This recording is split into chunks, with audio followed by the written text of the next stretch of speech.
Assalamualaikum warahmatullahi wabarakatuh. Bismillahirrahmanirrahim. Alhamdulillahirabbil alamin wassalatu wassalamu ala asrofil anbiya'i wal mursalin wa ala alihi washabihi ajmain. Rabbi shrahli sadri wa yassir li amri wahlul 'uqdatam min lisani yafqahu qawli. Amma ba'du. Pertama-tama marilah kita panjatkan puja dan puji syukur atas kehadiran Allah Subhanahu wa taala yang telah melimpahkan rahmat serta hidayahnya kepada kita semua, sehingga kita bisa dipertemukan kembali dalam kuliah online pagi hari ini. Semoga kita mendapatkan ilmu yang bermanfaat dan barokah. Yang kedua, salawat serta salam mari kita tunjukkan kepada kekasih kita Nabi Muhammad SAW serta keluarga dan para sahabatnya yang telah membawa kita dari zaman kegelapan kepada zaman terang benderang seperti saat ini. Semoga kita mendapatkan syafaat di yaumil qiyamah. Amin ya rabbal alamin. Yang saya hormati Bapak dosen Ari Febrianto MPDI selaku dosen pengampu mata kuliah pendidikan agama Islam, dan yang saya banggakan teman-teman kelas A3 A4 yang telah hadir di perkuliahan pada pagi hari ini. Pada kesempatan hari ini kami akan mempresentasikan diskusi kelompok kami yang berjudul Ilmu Pengetahuan dalam Islam. Pengertian ilmu. Asal kata ilmu adalah dari bahasa Arab yaitu alamah yang berarti pengetahuan. Dalam Kamus Bahasa Indonesia, ilmu merupakan pengetahuan tentang suatu bidang yang disusun secara bersistem menurut metode tertentu yang dapat digunakan untuk menerangkan gejala-gejala tertentu tersebut. Adapun beberapa definisi ilmu menurut ahli. Yang pertama, Muhammad Hatta mendefinisikan ilmu adalah pengetahuan yang teratur tentang pekerjaan hukum kausal dalam suatu golongan masalah yang sama tabiatnya, maupun itu menurut kedudukannya tampak dari luar maupun menurut bangunannya dari dalam. Yang kedua, menurut Ralph Ross dan Ernest van den Heck mengatakan ilmu adalah yang empiris, rasional, umum, dan sistematik. Jadi, definisi arti ilmu yaitu suatu yang didapat dari kegiatan membaca dan memahami benda-benda maupun peristiwa. Seperti di waktu kecil kita belajar membaca huruf abjad, lalu berlanjut menelaah kata-kata, dan seiring bertambahnya usia, secara sadar atau tidak sadar sebenarnya kita terus belajar membaca. Hanya saja yang dibaca sudah berkembang, bukan hanya dalam bentuk bahasa tulis, namun membaca alam semesta seisinya sebagai usaha dalam menemukan kebenaran. Dalam ilmu, maka hidup menjadi mudah karena ilmu juga merupakan alat untuk menjalani kehidupan. Syarat-syarat ilmu.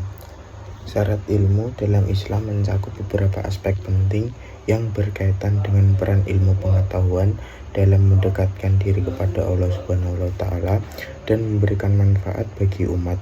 Berikut ini adalah beberapa syarat yang dianggap penting dalam ilmu dalam Islam. 1. Landasan tauhid. Ilmu yang harus dilandasi oleh keesaan Allah, di mana pengetahuan tidak boleh bertentangan dengan prinsip tauhid atau mengarah pada kemisahan antara dunia dan akhirat. Yang kedua, kesatuan kebenaran dan pengetahuan. Islam mengajarkan bahwa kebenaran wahyu dan kebenaran akal tidak saling bertentangan, tetapi saling melengkapi. Ilmu yang benar harus sesuai dengan nilai-nilai wahyu dalam memperkaya pemahaman tentang penciptaan. Poin ketiga, tujuan kehidupan akhirat. Ilmu dalam Islam tidak hanya bertujuan untuk kepentingan duniawi semata, tetapi juga harus diarahkan pada tujuan ukhrawi, yang berarti segala aktivitas ilmu harus memperhatikan manfaat bagi kehidupan akhirat. Poin keempat, keadilan dan kemanusiaan. Pengetahuan dalam Islam juga harus mencerminkan prinsip-prinsip keadilan dan kemanusiaan, menghindari bias seksual yang tidak adil, dan menghormati hakikat diri dan jiwa manusia. Bermanfaat bagi umat, ilmu yang berkembang harus berorientasi pada kemaslahatan umat Islam dan tidak hanya untuk kepentingan pribadi atau kelompok tertentu. Itu sejalan dengan konsep maqasid syariah yang bertujuan untuk menjaga agama, jiwa, akal, keturunan, dan harta. Kedudukan ilmu pengetahuan dalam Islam. Islam sebagaimana dijelaskan dalam puluhan ayat Al-Quran mendudukan ilmu dan para ilmuwan di tempat yang terhormat. Ini tidak terlepas dengan fungsi dan peran ilmu. Ilmu jelas merupakan modal dasar bagi seorang dalam memahami berbagai hal baik terkait urusan duniawi maupun ukhrawi. Salah satu bukti nyata kemuliaan ilmu pengetahuan dalam Islam adalah ayat yang pertama diturunkan oleh Allah SWT kepada Nabi Muhammad berhubungan dengan ilmu. Allah SWT berfirman, "Bacalah dan Tuhanmu lah yang maha pemurah yang mengajarkan manusia dengan perantara kalam.